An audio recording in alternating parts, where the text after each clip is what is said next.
माता दी भक्तों, वैष्णो देवी की जानकारी, वहाँ पे रोपवे कैसे करना है, कैसे आपको पैदल यात्रा करनी है, कौन सा मार्ग आपको चुनना है, प्राचीन गुफा खुली है या नहीं, वहाँ पे कितनी भीड़ है, इन सब की जानकारी आज मैं आपको दूंगी। प्लीज़ मेरे चैनल को सब्सक्राइब आइकन को प्रेस करना ना भूलें। वहाँ पे सबसे पहले जाने के लिए अब हमें RFID कार्ड बनाना होता है, जो कि ज़रूरी हो गया है। अगर हमने यात्रा पर्ची भी बनाई है तब भी उसकी कोई वो नहीं है, पर्ची की अब इतनी नीट नहीं होती, तो आपको वहाँ पर जाके RFID कार्ड बनाना ही पड़ेगा। उसी के थ्रू ऐसे गले में टांग देते हैं। 5 साल से कम बच्चे के लिए ये ज़रूरी नहीं है, लेकिन उससे ऊपर के लिए ये ज़रूरी है। ये कार्ड आपको वापस यात्रा करके लौट करके चेक पोस्ट में जमा करना पड़ता है। इस टाइम पे वैष्णो देवी में मार्च के महीने में बहुत भीड़ है। जब हम लोग भी अभी गए थे, 2 दिन पहले मैं गई थी, तो बहुत भीड़ वहाँ पर है। आप लोगों को रास्ता, मेरे हिसाब से अगर पैदल मार्ग आप लोग जा रहे हैं तो पैदल के लिए आप लोगों को ताराकोटा रास्ता चुनना चाहिए, क्योंकि बाणगंगा से घोड़े जाते हैं, घोड़े, खच्चर और पालकी, जो बहुत डिस्टर्ब करते हैं। तो आपको ऐसे रास्ता चुनना चाहिए जहाँ बिल्कुल साफ़ सुथरा हो और आपको वहाँ से आपकी यात्रा आसान हो जाएगी। सब कहते हैं कि रास्ता थोड़ा लंबा है, लेकिन बाणगंगा वाले रास्ते में थोड़ा चढ़ाई ज़्यादा है, ताराकोटा में रास्ते में चढ़ाई थोड़ा कम है। लेकिन अगर आप बिल्कुल पैदल नहीं जा सकते हैं और आपको है कि आपको घोड़ा पालकी ही करनी है, तो आपको बिल्कुल भी ताराकोटा वाले रास्ते से नहीं जाना है। फिर आपको उसके लिए बाणगंगा वाला रास्ता चुनना है। आप जहाँ से भी कटरा से ऑटो करेंगे या कुछ करेंगे, आप बस उनको बोल दीजिए कि हमें ताराकोटा वाले रास्ते में उतारिए, और ताराकोटा वाले रास्ते से आपको RFID कार्ड बनाना है। RFID कार्ड रेलवे स्टेशन में भी बन जाता है, लेकिन रेलवे स्टेशन में बहुत भीड़ होती है, इसलिए आप यहीं पर आकर चेक पोस्ट में RFID कार्ड बनवा लें और उस वहाँ से सीधे आप ऊपर चढ़ाई चढ़ सकते हैं। यहाँ पे देखिए, अब हम थोड़ा सा चढ़ाई चढ़ने के बाद 2 किलोमीटर या 3 किलोमीटर बाद ये लंगर आता है। इस रास्ते में दुकानें काफ़ी कम होती है, लेकिन इस रास्ते में बीकानेर वाले हैं। अगर आपको बीकानेर में खाना खाना है तो आप वहाँ खा सकते हैं, वरना ये लंगर आता है जहाँ पे नीचे बैठ के नहीं बल्कि चेयर सुविधा उपलब्ध है। आप अपना खाना लेके चेयर्स में बैठकर आप अपना लंगर खा सकते हैं। ने भी यहाँ पे लंगर खाया और उसके बाद सीधे अपनी चढ़ाई शुरू करी।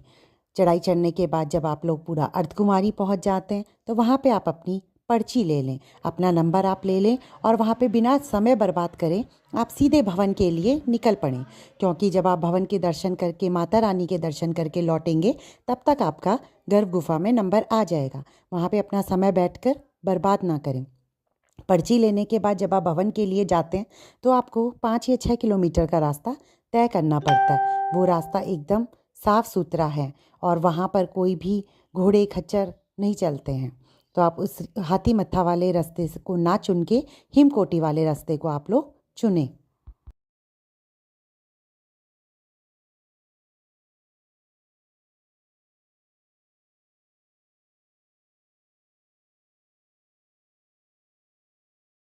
बाबा के दर्शन करने के लिए आप ऑनलाइन टिकट कर सकते हैं। ऑनलाइन टिकट करेंगे वो ज़्यादा अच्छा रहेगा, आपको लाइन में नहीं लगना पड़ेगा। लेकिन ऑनलाइन टिकट सिर्फ 2 से 4 का स्लॉट देते हैं। 4 बजे के बाद ऑफलाइन कोई भी टिकट बुक नहीं होती है। लेकिन वहाँ पे जब आप, हम लोगों के साथ भी यही हुआ, जब आप लोग वहाँ पे पहुँचते हैं तो हर कोई कहेगा कि 4 बजे भैरव देवता की ट्रॉली बंद हो गई है। बिल्कुल भी आप इन बातों में बिलीव ना करें, चाहे वो कोई भी कहे, आप बिल्कुल यकीन ना करें, क्योंकि रोपवे कम से कम 5:30 या 6 बजे तक चलती है। ने ऑनलाइन पर्ची बुक कर रखी है तो आपको 6 बजे तक भी वो रोपवे में भेज देंगे। हम लोगों को इसकी जानकारी नहीं थी, तो हमें भैरव पैदल जाना पड़ा। बच्चों के लिए यहाँ पे प्रैम मिल जाते हैं इजीली। बच्चों के लिए अच्छा है कि आप प्रैम करके ही जाएं। यहाँ पे देखिए हम लोगों ने क्या डांस किया।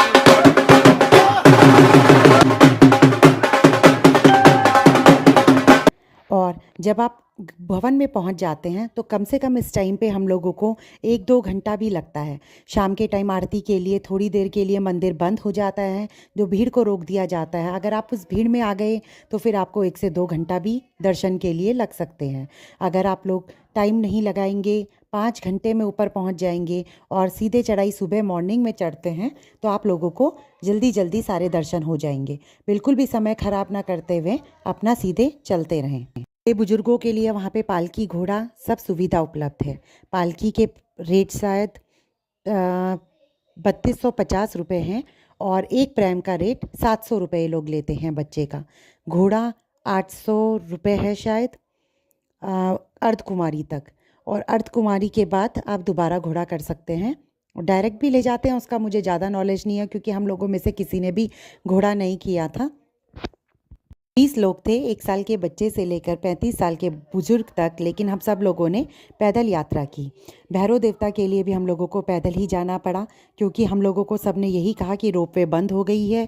पूरी जानकारी न होने के बावजूद हम लोगों को पैदल यात्रा करनी पड़ी, जबकि हम लोग भवन से दर्शन करके 5:20 पे वापस आ गए थे और उसके बाद भी रोपवे चल रही थी, लेकिन सब ने कहा कि रोपवे बंद हो गई है और हमें जाने नहीं दिया।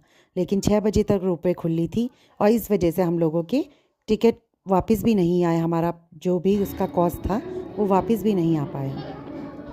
अब बात आती है प्राचीन गुफा की। जब आप लोग चढ़ाई चढ़ रहे होंगे और भीड़ को देख के ही आप लोग समझ जाना कि अगर भीड़ 40,000 लोगों से ऊपर है तो प्राचीन गुफा नहीं खुलेगी। अगर भीड़ आपको थोड़ी सी लग रही है तो लगेगा कि प्राचीन गुफा आपके लिए ज़रूर खुलेगी। वैसे प्राचीन गुफा 13 फरवरी से लेकर 13 मार्च तक खुलती है, लेकिन इस बार प्राचीन गुफा 1 मार्च को ही बंद कर दी क्योंकि भक्तों की बहुत ज़्यादा भीड़ वहाँ पे चली गई थी।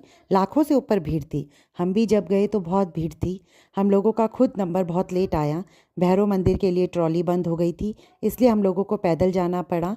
और जब आप लोग जाते हैं तो हमेशा ताराकोटा वाला मार्ग लें और वापस आते हुए हमेशा बाणगंगा वाला मार्ग लें, क्योंकि बाणगंगा वाले रास्ते से आप चरण पादुका के दर्शन कर सकते हैं और वहाँ से बाणगंगा के दर्शन भी आप लोग कर सकते हैं। और वो रास्ता थोड़ा सा होता तो परेशानी वाला है क्योंकि घोड़े खच्चर सब चलते हैं, लेकिन वापस आते हुए आपको ढलान में थोड़ा आसानी रहती है। ये देखिए जो मैं भी आपको दिखा रही हूँ बाणगंगा वाला रास्ता है। इस रास्ते में काफ़ी दुकानें होती हैं, तो यहाँ पे जो है आपको आसानी से कुछ खाना पीना हो, अगर आप खाने पीने के शौकीन हैं और आपको खा पी करके चलना है तो आप बाणगंगा वाला रास्ता चढ़ाई के टाइम भी लें। लेकिन आते हुए ये रास्ता इसलिए लिया जाता है जिससे चरण पादुका के दर्शन भी हो जाएँ, बाणगंगा के दर्शन भी हो जाए। और ये रास्ता थोड़ा ढलान वाला है, चढ़ाई में दिक्कत होती है, लेकिन वापस आने में इसमें कोई भी दिक्कत नहीं होती है। मैं आपको आगे भवन के दर्शन नहीं करा पाई, भैरव के दर्शन नहीं करा पाई क्योंकि हम लोग काफ़ी थक चुके थे। फ़ोन हम लोगों के लॉकर में चले गए थे, वहाँ पे लॉकर उपलब्ध है तो वहाँ पे हम सामान जूते सब रख दिए थे, तो इस वजह से हम फ़ोन नहीं खोल पाए, तो इसलिए मेरे को व्लॉग वहीं पे बंद करना पड़ा। और उससे आगे मैं आपको बता रही हूँ। देखिए जैसे आपको रास्ते में दिख ही रहा होगा कितना घोड़ों ने गंदगी मचा रखी है, इसी वजह से रास्ता मैं आपको लेने को मना कर रही हूँ। लेकिन अगर आपको लगता है कि इसी रास्ते जाना है क्योंकि आपको खाते पीते जाना है तो आप ये रास्ता लें। पालकी की वजह से भी आपको ये रास्ता लेना होगा। यहाँ पे मंदिर भी है रास्ते में, यही रास्ता है जहाँ पे नीचे बाणगंगा बहती है। बाणगंगा का मैं तो आप लोगों को पता ही होगा कि हनुमान जी को जब प्यास लगी थी तो वैष्णो माता ने वहाँ पे बाण चलाया था। वही बाणगंगा है जहाँ पे वैष्णो देवी ने फिर अपने केस भी धुले थे।